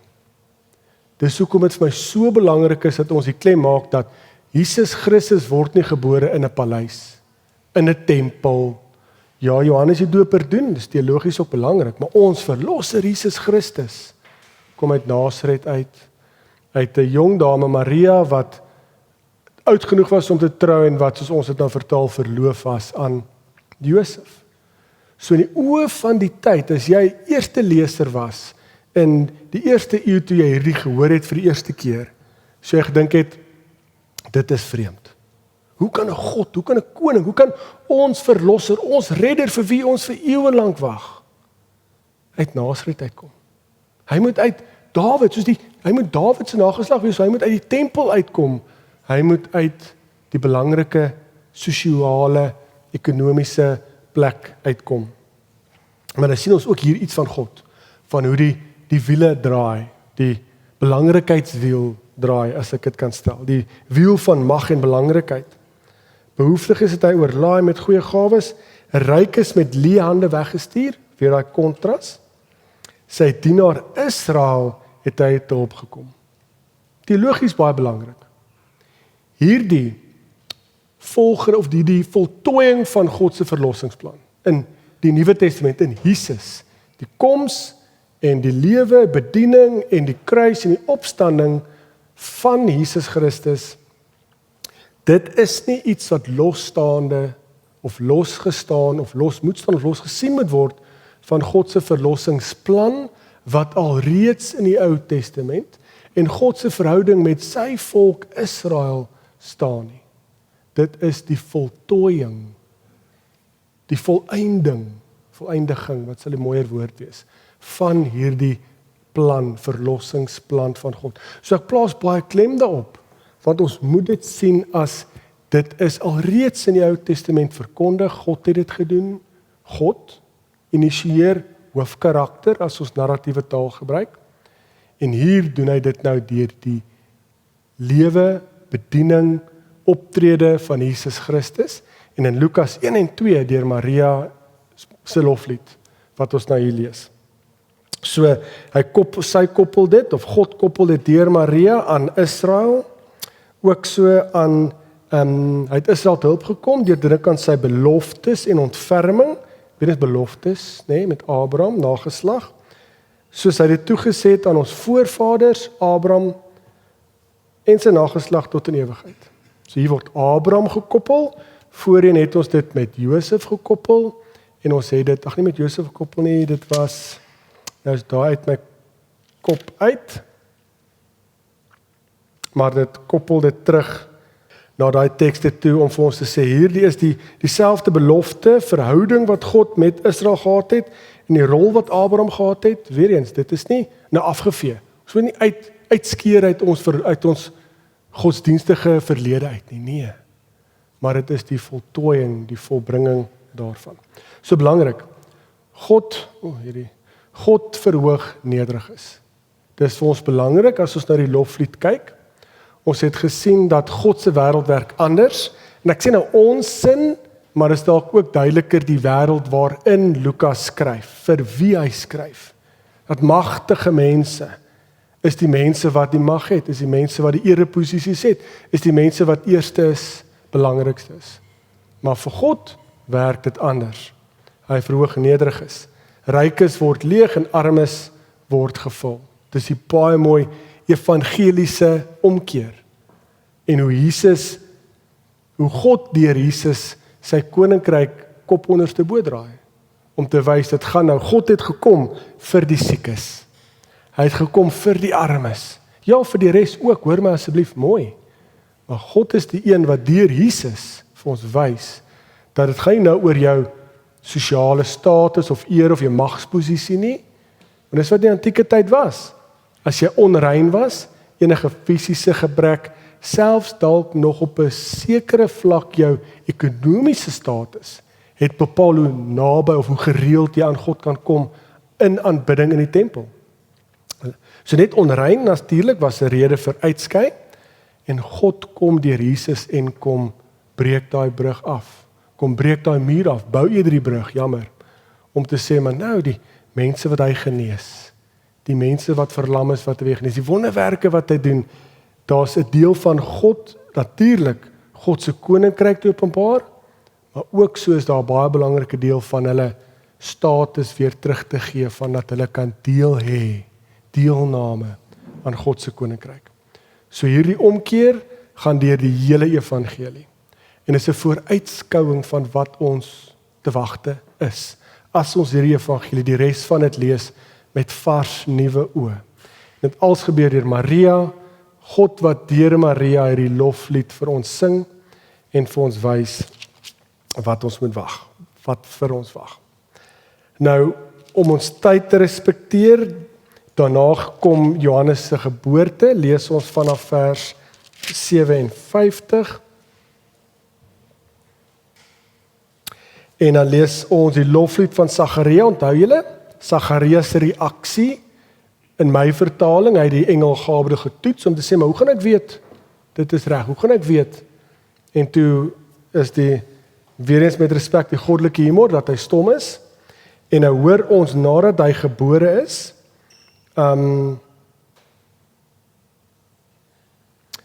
hy was natuurlik nog steeds stom, so vanaf vers 62, nadat hy gebore is, die pa moet nou natuurlik sê wat die naam is, en hy kan nie praat nie, so hy vra vir 'n skryfbordjie, en hy skryf Johannes.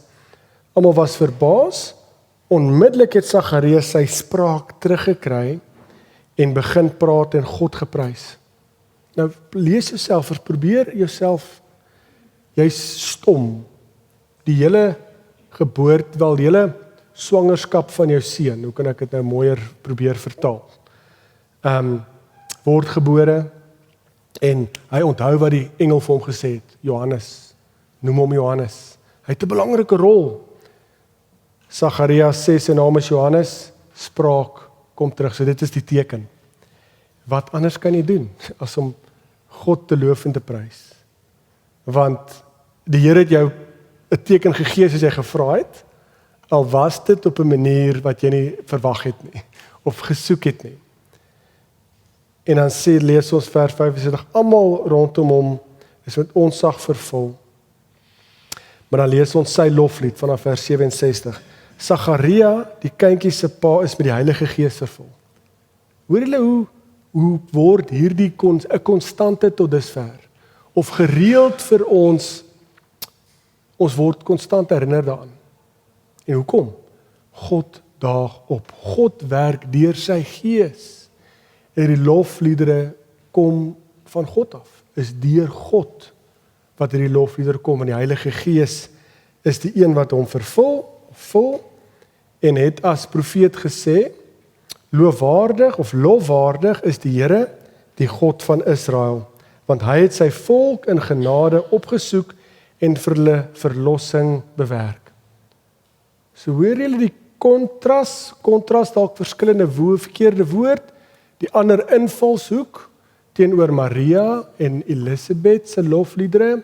Elisabeth het gegaan oor Maria en die ereposisie met respek gesê wat sy het. Maria het God geprys, maar ook so op die einde gepraat van God wat nou vir ons begenadigd is en sy liefde vir ons wys. Sagaria, die priester wat hy is, begin, en jy kan half hierdie godsdienstige geheue van hom. Hy is ingegrawe in die geskrifte as 'n priester. Lofwaardig is die Here, die God van Israel. Koppel dit weer terug in die Ou Testament. Want hy het sy volk in genade opgesoek en vir hulle verlossing bewerk. Daar's my teologies so baie in daai sin. Ons het gesê God is die een wat initieer aan die begin. God is die een wat uitreik. Nou sê Sagaria, God is die een wat sy volk in genade opgesoek het. So mooi karakterisering, eienskap van God. God is die een wat ons opsoek.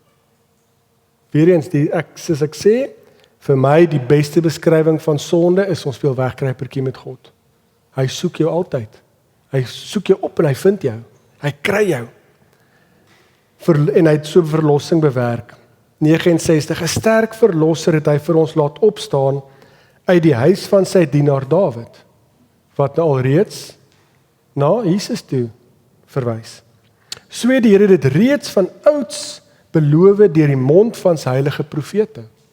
So hier kom Sagaria as die profeet en sê wat ek tot nou toe gesê het, dat God het alreeds in die verlede deur sy profete gedoen, om ons te verlos van ons vyande en uit die hand van al ons haters, om hom te ontferm oor ons voorvaders en sy heilige verbond te onthou. Nou hier raak die teologiese taal nou baie belangrik.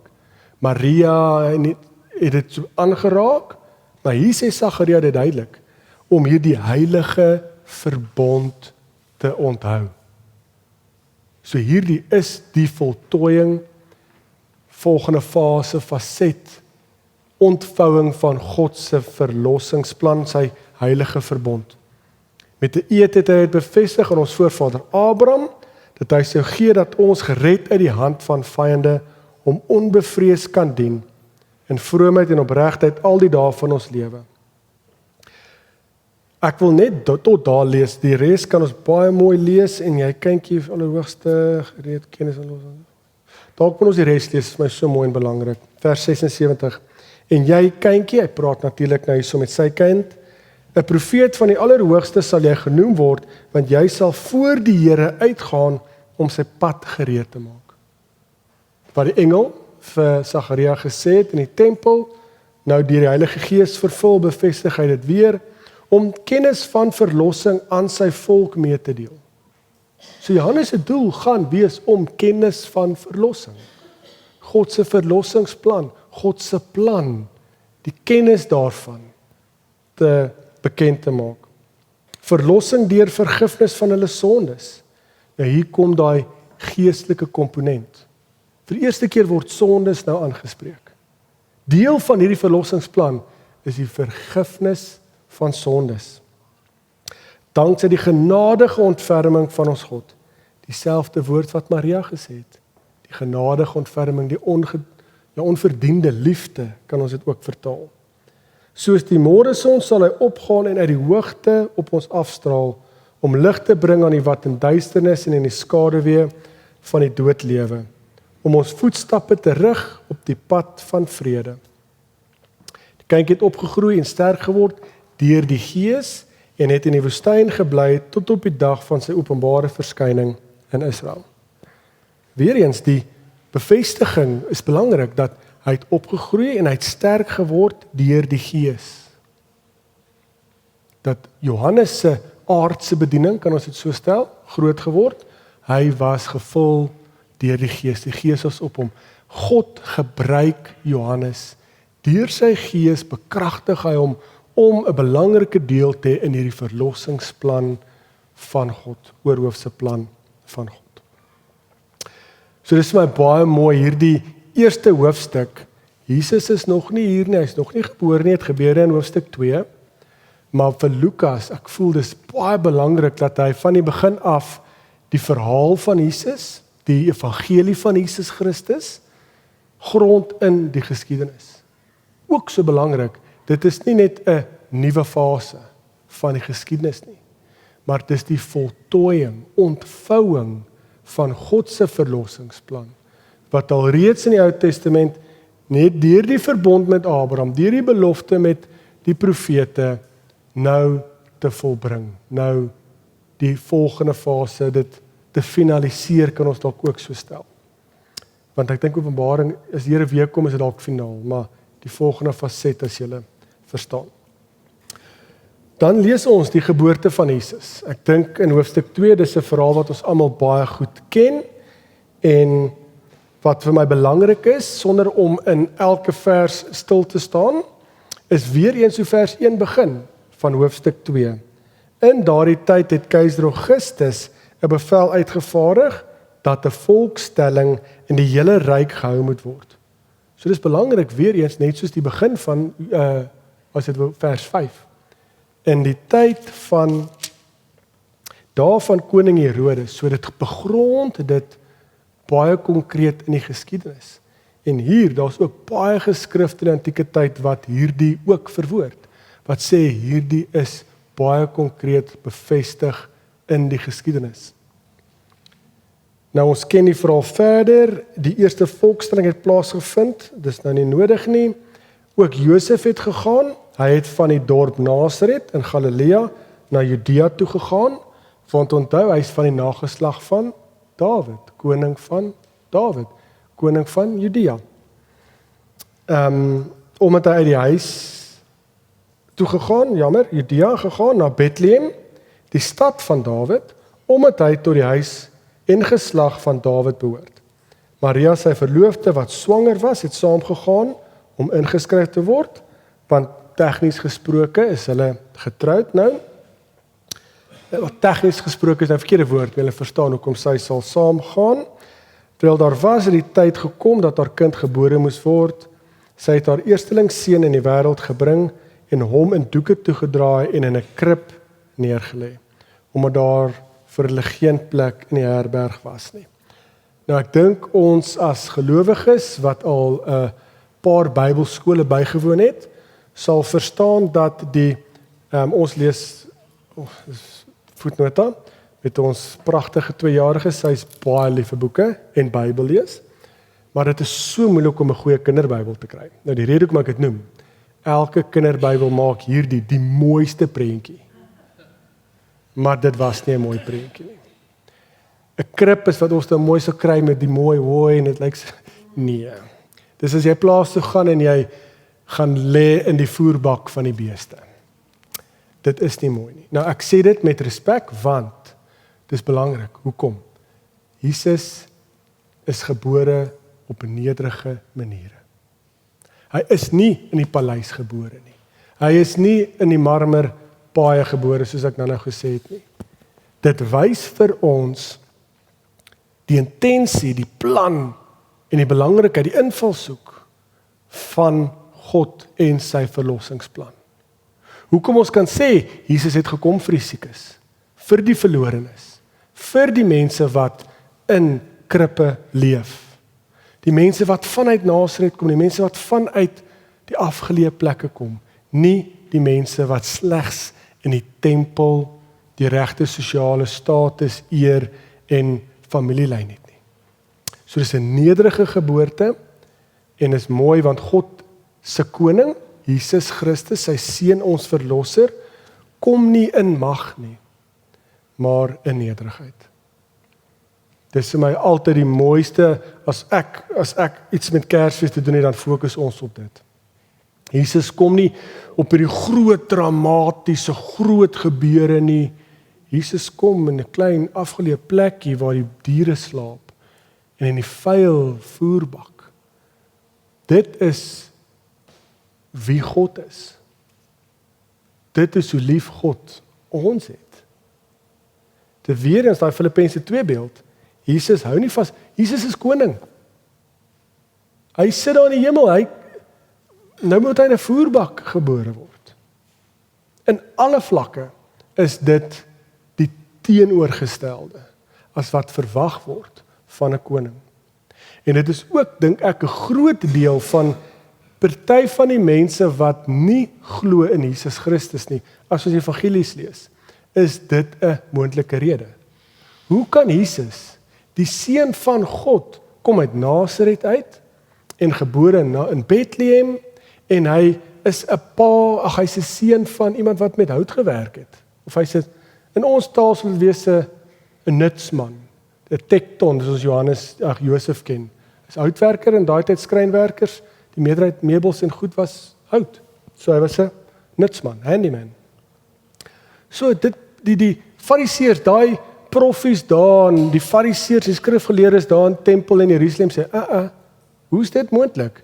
Kyk hoe sit ons hier in die tempel en kyk hoe majestueus en ons asem word weggeslaan as ons kyk na die tempel.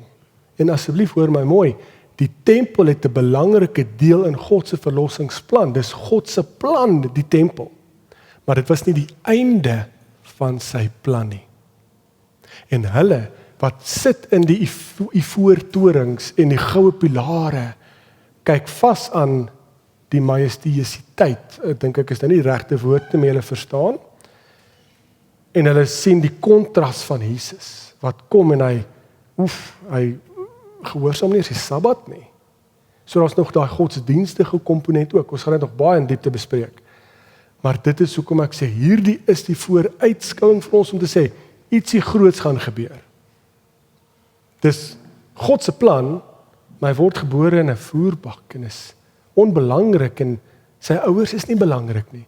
Ja, sy pa, sy bloedlyn kom uit die nageslag van Dawid af, maar verder nie baie meer nie.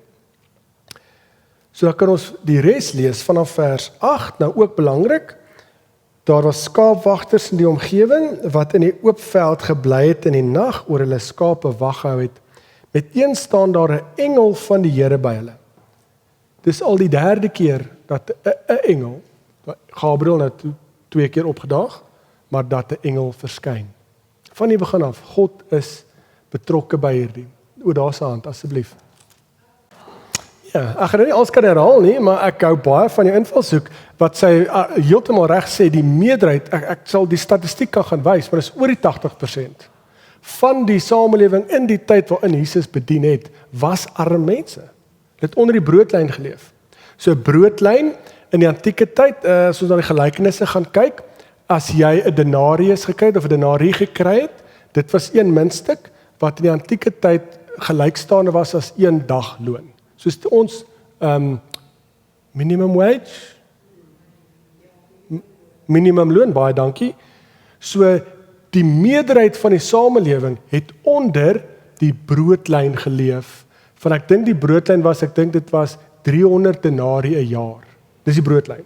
So jy werk 300 dae 'n jaar, so jy 300 denarii om van te leef die jaar. Die meerderheid van die mense het onder dit geleef, het nie dit gehad nie. So hulle was mense wat 100% boeregemeenskap was. In Engels praat van agri, hulle het op die grond geleef. So dis hoekom hulle geboer het, dis hoekom hulle vis gevang het, dis hoekom hulle skape gehad het, en dan eet jy, leef van dit, en die bietjie wat jy verkoop, gee vir jou genoeg om iets ekstra te gee. Die groot deel van die mense was arm, en ontbroodlyn, as ons so kan praat, maar ook so, die evangelie sou vinniger versprei het onder die meerderheid mense, die armer mense. En sy het nou klem geplaas op dat die meerderheid mense was verseker ook ongeletterd. Slegs die 1%, die geleerdes, fariseërs, skrifgeleerdes, dalk die dokters, kon lees of skryf. So dit was 'n baie, vir haar opinie, haar invalshoek was baie, God was baie slim deur die evangelie, deur die massas, deur die meerderheid, deur die armes, deur die ongeletterdes te versprei. En ek stem saam, ek dink nie dit is die hoofrede vir God se plan en doel nie, maar ek dink dit is 'n deel van hoekom die vroeë kerk so vinnig gegroei het. Natuurlik, dis God wat dit laat groei het, as ons Handelinge 2 lees. Maar die samelewing was verseker honger en dors vir die evangelie. Want dit is iets, dis die waarheid, maar ook dit is iets wat vir hulle is. Dit is iets wat tasbaar, voelbaar, dit gaan oor hulle as mense, dit gaan nie oor net kopkennis. So, ja, dankie vir dit. En Jesus word gebore, en wat ek nou wou sê, vers 8, daar was skaapwagters in die omgewing, wat in die oop veld gebly het, hulle skape opgepas, met een staan daar 'n engel van die Here by hulle, en die heerlikheid van die Here het rondom hulle geskyn. Hulle het baie groot geskrik, wat jy kan dink as jy 'n skaapwagter is in die veld. Toe sê die engel vir hulle, moenie bang wees nie, want kyk, ek bring vir julle goeie tyding, of goeie nuus van groot blydskap, wat vir die hele volk bestem is. Vandag is daar vir julle in die stad van Dawid die verlosser Christus gebore, of die gesalfde van die Here. En dit is vir julle die teken, jy sal 'n kindjie vind wat in doeke toegedraai is en in 'n krib lê. Skielik was daar saam met die engel 'n menigte engele uit die hemel wat God prys en sê, eer aan God in die hoogste hemel en vrede op aarde vir die mense in wie hy 'n welbehae het. Weereens, julle verstaan nou die ontvouing van ons evangelie, van ons verhaal. God daag weer op deur die engel. Ons moet oplet, want dit is God wat dit doen. Nou, aan wie verskyn hy? Nie aan die hoofpriester nie, nie aan die keiser nie, nie aan die koning nie, aan skaapwagters. Nou weer eens, My goeie dogter se kinderbybel kan dit nie regkry nie, want hulle sien hierdie mooi skaapwagters met hulle mooi skaapies en hulle skaapstokkies waarmee hulle kan reg seker maak hulle is veilig. Nee. Hulle was mense wat met baie respek geryk het soos ons straatslapers. Hulle slaap langs die vuur, hulle slaap langs hulle diere om hulle op te pas, so jy ryk soos jou diere. Die diere eet nie net nie, hulle moet op badkamer toe gaan, so jy ryk soos dit, jy's vol stof, daar's nie water nie, jy bad nie, so jy is vuil. Daar's nie 'n mooi woord nie.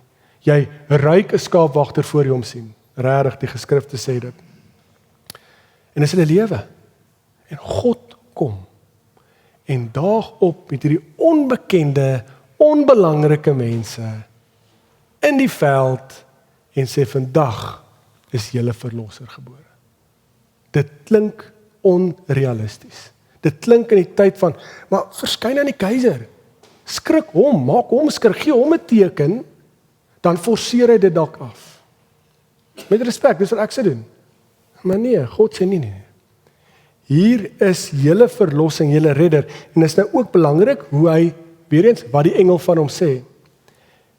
Die goeie blydskap vandag is af julle stad van Dawid, die verlosser, Christus, die Here gebore. As ek het reg, die eerste keer dat in die evangelie God deur die engel, dat Jesus hier die gesalfde, die Messias, die Christus genoem word. En die engel doen dit. Nou weer eens, narratiewe taal, as 'n skaapwagter dit sê, sal ons dink, okay, kom ons wag tot iemand anders dit ook sê. Hy sien noodwendig 'n waardige getuie nie. Maar dit is belangrik dat 'n engel van God dit sê. Nog belangriker is dit as God dit gaan sê, en hy gaan later, maar die punt is, hy sê, julle Christus is gebore.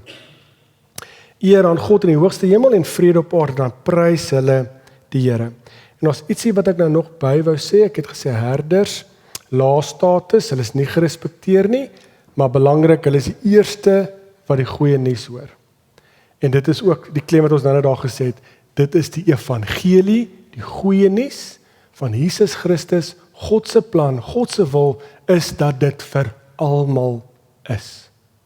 En God dink ek is baie intentioneel en slim om dit in die massas, die meerderheid mense te begin.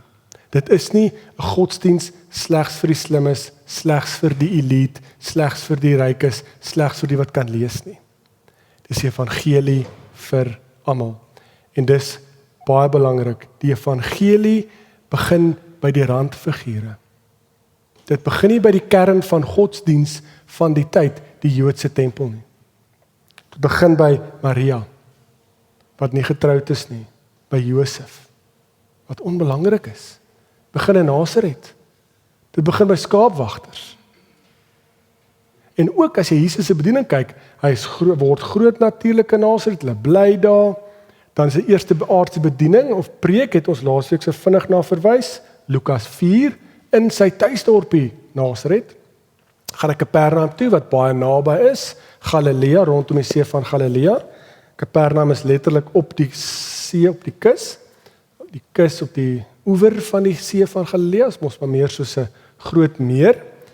En dan eers vanaf Lukas 9, eers Lukas 19, eindig of word hierdie evangelie van Jesus Christus, deur Jesus, verseker dit met mondelikse vertolking al reeds daar uitgekom, kom Jesus in Jerusalem aan. So dit wys ons, die evangelie begin by die onbelangrike plekke in die tyd. Onbelangrike mense, en dan vloei dit, en dit is ook vir my baie mooi, hoekom het eindig in Jerusalem, die tempel, die kern, en ons sal daarby stilstaan.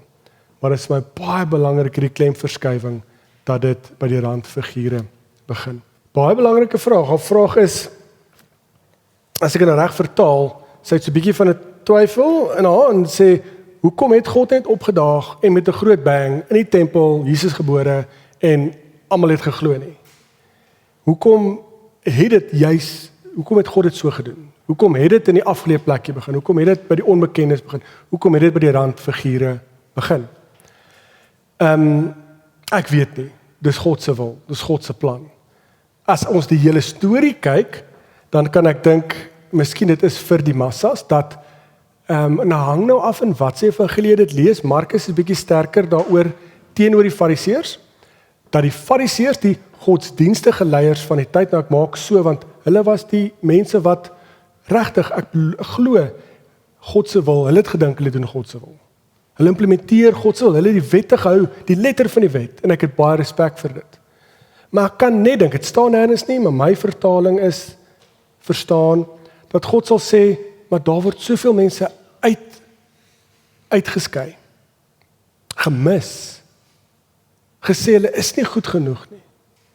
En dis nie God se hart nie. As ons die verhaal lees van die begin Genesis Exodus, Israeliete was nie noodwendig die beste volk nie. Hulle was nie die beste groep mense nie. So God kies nie altyd die doeksleerling of die doeks, wat is die vroulike vir doeksleerling, die vroulike doeksleerling, of die top 10 nie, of die geleerde, die beste nie. En dit is die evangelie, dis vir almal. En ek dink die meeste impak sou hierdie wees. Miskien, ons is heeltyd, ek stem saam met die kommentaar laat vroeër, van die mense by wie Jesus hier eerste opdaag, is baie meer vatbaar vir hierdie. Want hulle so uiteindelik is die evangelie vir ons, vir die massas. En weer eens, ons lees dit nou in as ons na films kyk en so, maar een van my gunsteling films is die Gladiator, wat is ons nou 1 en 2 gemaak, wat vir my baie mooi die teenpool wys. In die antieke tyd, of dit is meer die Romeinse wêreld, as jy die elite is, die keiser en sy volgelinge, dan is jy net 'n koning vir die elite. Jy sorg net vir jou kaders, jy sorg net vir jou maatjies. En die meerderheid mense word totaal onderdruk. En God sê, maar ek is juis hier vir almal. So ek kan dink, in die Ou Testament, daar was tye, seisoene, waar daar goeie konings was, wat regtig vir sy volk gesorg het. Dis God se wil. Maar ek dink dit het vir so lank nie so gewerk nie. Dat God sê, ek gaan opdaag, weer, en ek gaan dit uitsorteer. Ek gaan my seun stuur, kom ons laat hierdie my plan, my wil, my reddingsplan net finaal gebeur. Dat jy nie meer deur middel van iemand na my toe kom nie, want dit is eintlik maar in my opinie die blokkasie. Ou Testament jy met deur die profeet, deur die priesters, deur die tempel, deur Jesus kom, Hebreërs skrywer sê baie mooi, nou kan ons direk met God praat. Jesus is die een wat daai verhouding kom herstel het. So die doel was dat die verhouding tussen ons en God herstel word, dat ons nou direk met God kan praat. Maar ek dink vir die konteks, ek dink God sal sê, dit is nie wat my plan is, dis nie my wil nie, dis nie my verlossingsplan hierdie nie. Hoe kan ons sekeres uitskei? Wie gee julle die krag om te sê nee, jy is onrein? En weer eens, ek is hard, want die wet sê dit. En dis hoekom ek dink God het gesê, kom ek gee net vir julle 'n nuwe wet. Kom ek stuur vir julle Jesus. Dit gaan nie meer oor jy uiterlik rein of onrein is nie. Maar God kyk nou na die binneste. So kom ek beantwoord jou vraag. So ek sê ons kan net spekuleer en dis net maar my 5 sent van spekulasie, asseblief. Die punt wat ons sê is dat Jesus, ons verlosser, het gekom om vir ons te sterf vir ons sondes. Ek dink heeltemal, ek stem saam. Ek dink ook ons kan bietjie meer ook sê van dit. Dis verseker hy het gekom om vir ons te kom sterf vir ons sondes. Hy is die perfekte volmaakte offer wat dit kan doen. Maar ek dink ook as ons Handelinge lees na Lukas, Paulus, daar word van ons ook 'n lewenstyl verwag wat daai lewe van iemand wat se sondes vergewe word te leef. So ek sal daai komponent net bysit want alrede hoekom dit dalk meer my milieu, ons maak genade so goedkoop. Ons maak die kruis so goedkoop dat ons sê, o, Jesus het vir my die kruis gesterf, so ek kan my aanhou hier agter katte knyp en sonde doen en in sonde leef. En dan sê ek altyd, maar dan jy nie, verlossing is net vir feit, is iets daar. Maar verlossing moet jy hier transformeer. En as jy nie leef soos iemand wat nou vrygespreek is nie, dan sê ek altyd, dit is nou weer soos ek in my generasie, dan maak jy genade goedkoop. Dan raak dit jou monopoly proses van die get out of jail free card. Nee, dis wat ons, my generasie doen. nee, maar ek kan nog steeds aanhou doen wat die Here nie vra nie, maar ek glo, hy is genadig, hy is my vergewe. So dis baie meer as dit ook. En ek voel maar dis soos ek meer my generasie. Ek kyk nou so na die tyd en ek dink belangrik is, skaapwagters het gekom, vers 21, 8 dae later, toe dit tyd was om die kindjie te besny, het hy die naam Jesus gekry, die naam wat deur die engel genoem is, nog voordat hy in die moederskoot ontvang is. Weer eens belangrike inligting, ek dink ons moet fikseer op dit nie, maar dat Jesus die standaard Joodse roete gegaan het van 'n godvreesende familie. Wet sê, 8ste dag, Joodse seuns word besny, naam word gegee, vers 22, toe die reinigingstyd soos deur die wet van Moses bepaal, weer eens belangrik, dit koppel dit terug aan die wet van Moses. Jesus is nie hierdie rebel, wat inkom en sê, ek gaan van die begin af nie Moses se wet volg nie, ek gaan van die begin af nie die wet volg nie, nee. Jesus is gebore en respekteer die wet, want dit is die wet van God. Maar hy kom staan ook in dit en wys vir ons na God se nuwe wet toe, na God se nuwe verlossingsplan toe, of die voltooiing daarvan, wat natuurlik in die kruis vir ons die mooiste skree daarvan. So toe die reinigingstyd verby was, het hulle hom na Jerusalem toe gebring, om hom tot die beskikking van die Here te stel. In die wet van die Here staan immers geskrywe, elke eersteling van die manlike geslag moet vir die Here afgesonder word. Hulle het ook die reinigingsoffer gebring, volgens die voorskrifte in die wet van die Here, naamlik 'n paar tortelduwe of 2 jong duwe. Wat net, weer eens, Lukas, die skrywer se intensie, ordelike en stap vir stap inligting gee vir Theophilus. So weer eens, moenie fikseer nie, maar die doel is, hy staan in die geskiedenis, hulle respekteer die wet, en ons kan sê dat hy afgesonder is, wat hulle is goeie, godvreesende ouers, wonderlik, en ook so kan ons dalk inlees 'n paar tortelduwe of 2 jong duwe inlees, dat dit is van die offers wat gevra word, die goedkoopste. Wat ons kan aanneem, hulle was ook nie baie finansiëel wel af nie. Dan kon jy 'n skaap vat, min mense kon 'n skaap bekostig.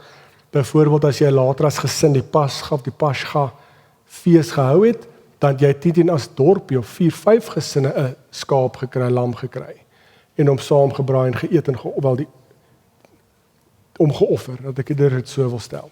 So dit wys jy hoe arm of hoe min geld beskikbaar was in die tyd. En natuurlik vir Josef wat net 'n nutsman was, dink nie hulle het arm onder die broodlyn nie. Ek weer eens ek moet aanneem, so maar ek kan 'n bietjie gaan kyk wat was nutsmanne betaal, maar hulle was nie wel af nie. Hulle kon nie gaan aftree in Caesarea Philippi nie. Hulle moes maar werk tot die einde toe. Dan vers 25, dink ek nie. Daar kan ons dit tog lees. Vers 25, daar destyds 'n man met die naam Simeon in Jerusalem gewoon. Hy was getrou aan die wet en vroom, het uitgesien na die koms van die verlosser van Israel. So weer eens nou in die tempel, godvreesende man, getrou aan die wet. So dit sê vir ons baie mooi, daai anker van God se plan is baie stewig in die Ou Testament. Maar hy het ook uitgesien na die verlossing.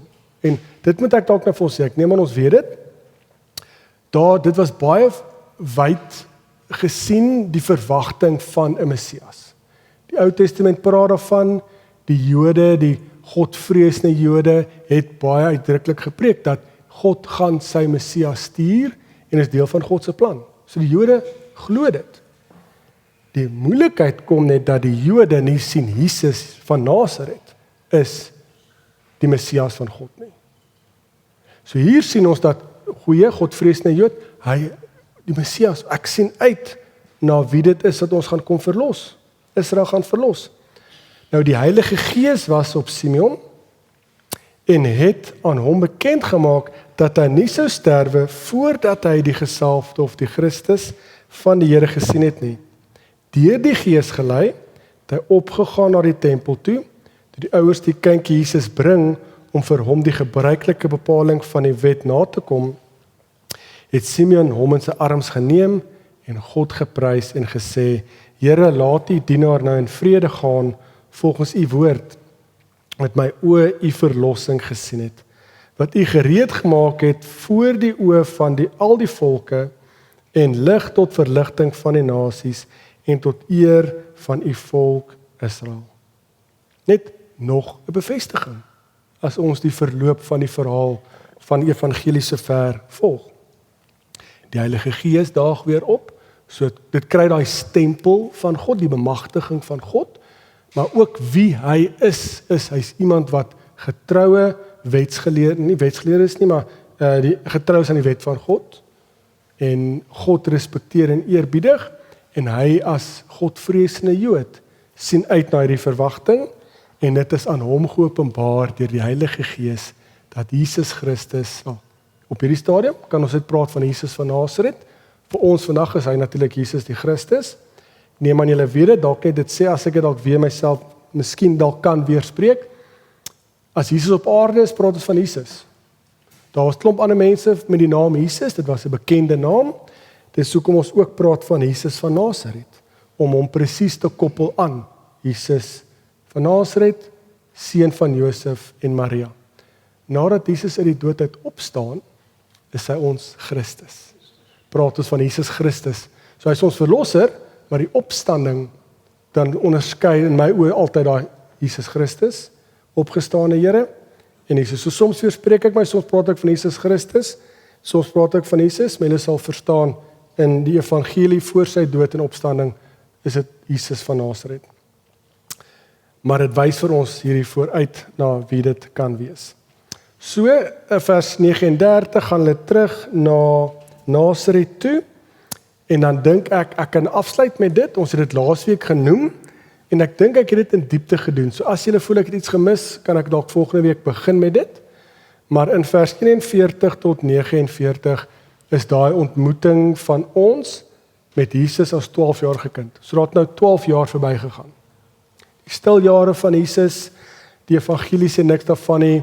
Daar's een of twee buitebybelse bronne in die wat ons die apokriewe noem vandag, wat verwys na Jesus as kind, maar omdat dit nie in die evangelies is nie, as 'n gereformeerde gelowige in my eie oë, God werk ook deur die geskiedenis, en ek dink nie ons moet weer eens gaan ingrawe en sê, maar wat het gebeur met Jesus in daai 12 jaar nie?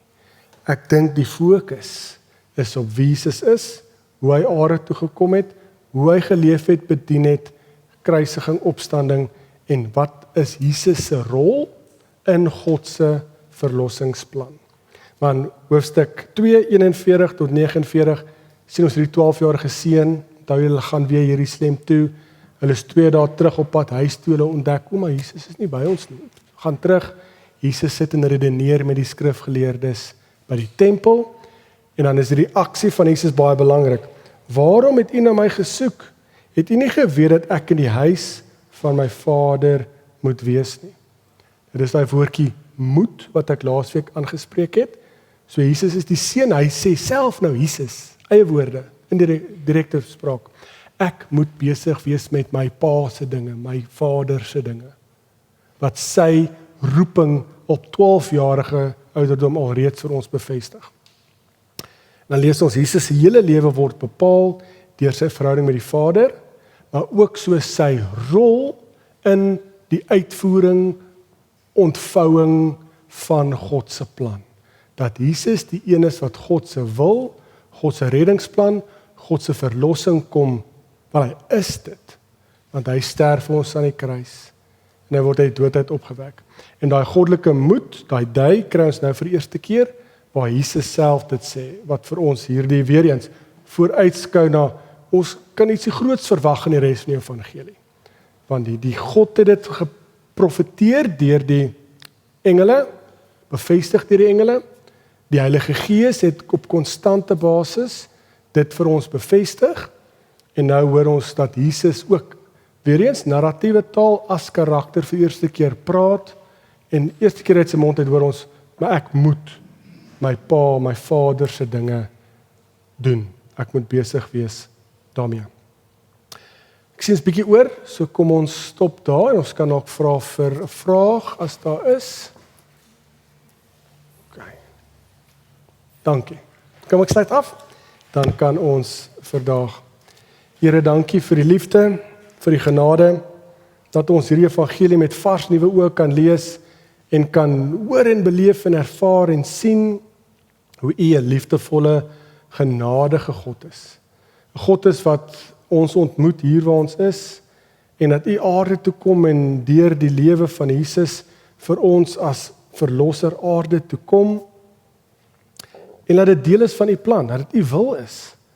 Dat U verlossingsplan, U reddingsplan oopmaak, beskikbaar maak vir almal en alles wat glo in Jesus Christus.